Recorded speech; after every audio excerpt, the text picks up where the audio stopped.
Азыр вакытка карап, күндүн узарганына карап туруп атабыз. Азыр саат 3-те туруп атабыз. 3-те туруп, намаз окуп, дарат алып, намаз окуп, анан мечитке барып, мечитте намаз окуп, анан мечиттен чыгып алып, 1,5 саат басып келебиз дагы. Анан үйгө бара беребиз. 5 намазга болот. Анан жумушка барабыз. Мен азыр үйгө барсак, саат 7-лерде үйдө болобуз уже. Мына азыр 6 болду.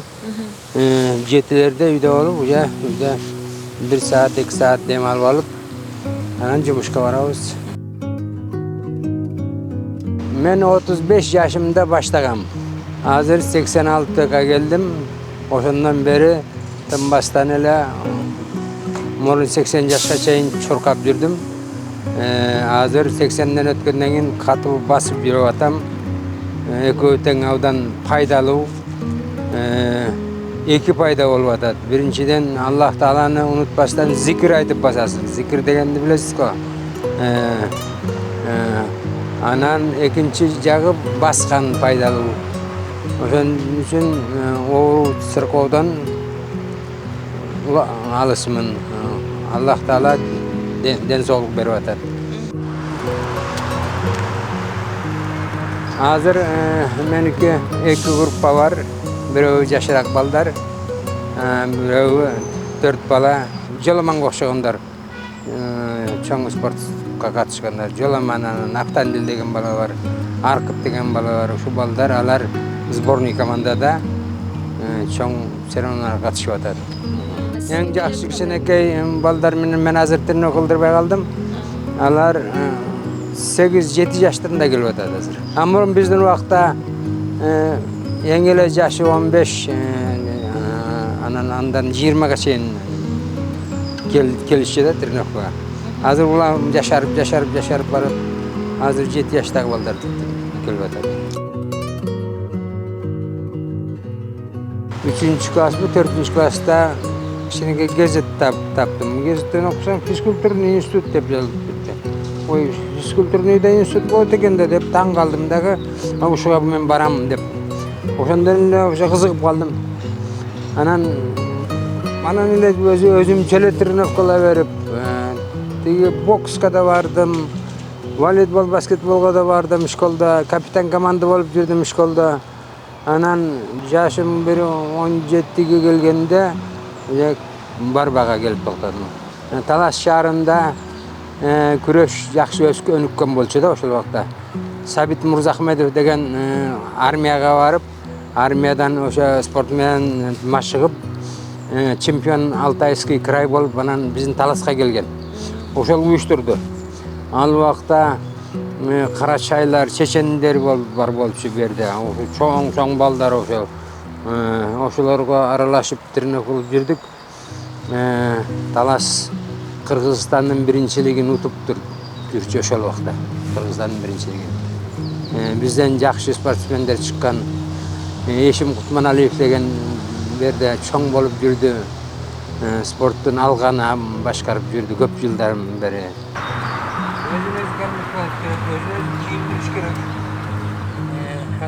Баарын эле машыктыра беребиз. Эгер мындай данный деп коет, өзүнүн данный бар болсо билинет. 1 айдан кийин эле, 1,5 айдан кийин эле билинет машык. Ошондой балдарды биз спортко даярдайбыз, чоң мелдештерге. Калгандарына ден соолук бериш үчүн көп аларды кыйнабастан тренировка кылдырып, булчуңдарын чыңап, неме кылып ден соолук болуп, ден соолукка карап кетет алар. Анан кичине чыга турган, орточо чыга турган балдар бар. Орточо немеси бар. Чыгы бар. Анан чоң мелдештерге жете турган данные бар деп коет да, орусча айтканда данные бар. Алар менен такай заниматься кыласың. Жоламан келгенден кийин ошо 1-2 айдан кийин эле билинген. Анан кийин мен такай занимация кылып жүрдүк. Анан мелдештерге катыша баштады. Юношалардан постоянно 1-2, 3-15тен алып жүрдү. кичинекей балбыз. 8 жашынан 10 жашка чейин. Анан уже чоң мелдештерге катышып, мына ошо жетишти даражага.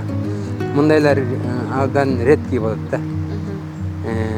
1000ден бири, 10 миңден бири болобу ушундай болот балдар. Абдан бул дүйнөгө биринчи орун, экинчи орунду алыш оңой эмес да. Дүйнө боюнча канча мамлекет бар, канча чоң мамлекеттер бар. Азыр биздин мамлекет жакшы. Эми бул убактылуу да болушу мүмкүн, кийин ылдыйлап кетиши да мүмкүн. Япондор, кыздар жагынан япондор. А тиги ак жолдун деле күрөшкөндөрүн карап койдуңуздар. Ал эмне болуп атат? Башка спортторго караганда күрөш алдыда, абдан алдыда. Эркин күрөш дагы жакшы өсүп атат. Азыр бул жоламан ак жолду көргөн балдар, уккан балдар телевизияден көрүп атат. Баа көп келип атат балдар. Ошолордон тандап алсаң болот. Тандап алып туруп, тренировка болса, көп уланып кетиши мүмкүн. Уланып кетиши, ошо тренерлерден зависит болот да. Биринчи орунда талант турат. Анан экинчи, үчүнчү орунда тренерлердин өзүнүн илими керек да, илим керек багада. Бардык приемдорду көрсөтөбүз да. Анан кайсы тренер, кайсы приемду жакшы алып кетет. Ошого неме кылабыз? Ошого көңүл буруп, ошо жагын аштырабыз.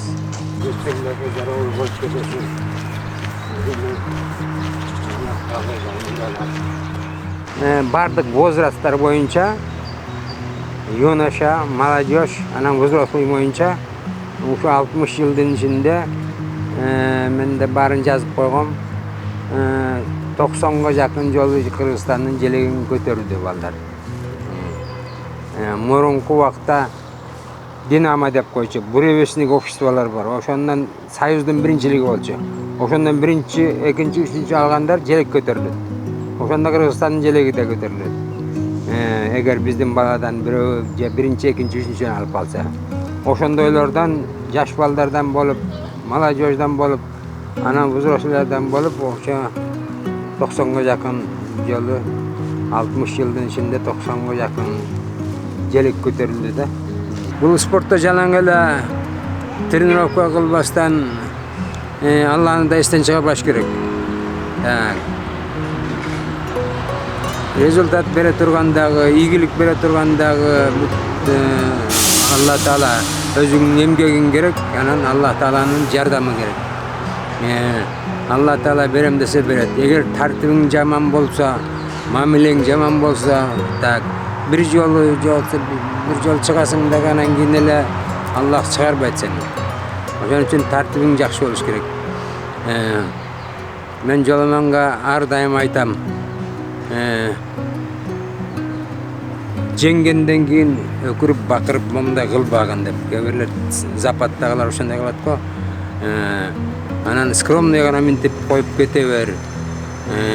Анан адамдар менен мамилең мурункудай болсун. Мурун кандай сен кичипейил болуп, адамдар менен жакшы мамиле кылсаң, ошондой болушуң керек. Ошондо Аллах Таала ошону жакшы көрөт. Дагы сага ийгилик боло берет. Сен пятикратный, шестикратный чемпион мира болгонго мындай даныйың бар. Ошон үчүн сен тартибиң жакшы болсо, адамдар менен мамилең жакшы болсо, ата-энең менен мамилең жакшы болсо, сен боло бересиң чемпион. Ада көп таланттуу болгон балдар болгон абдан. Бизде эмес, эми Россияларда болгон билебиз да ошолорду. Абдан таланттуу балдар. Бирок тартиби жаман болуп, мушташып, сөгүшүп, арак ичип кетип, анан бир жолу болуп эле анан жок болуп кетти. Ушундай эле көп, абдан көп. 80-90% десе де болот. Ошондой болбош керек да, ошого үйрөтүш керек жаш кезинен.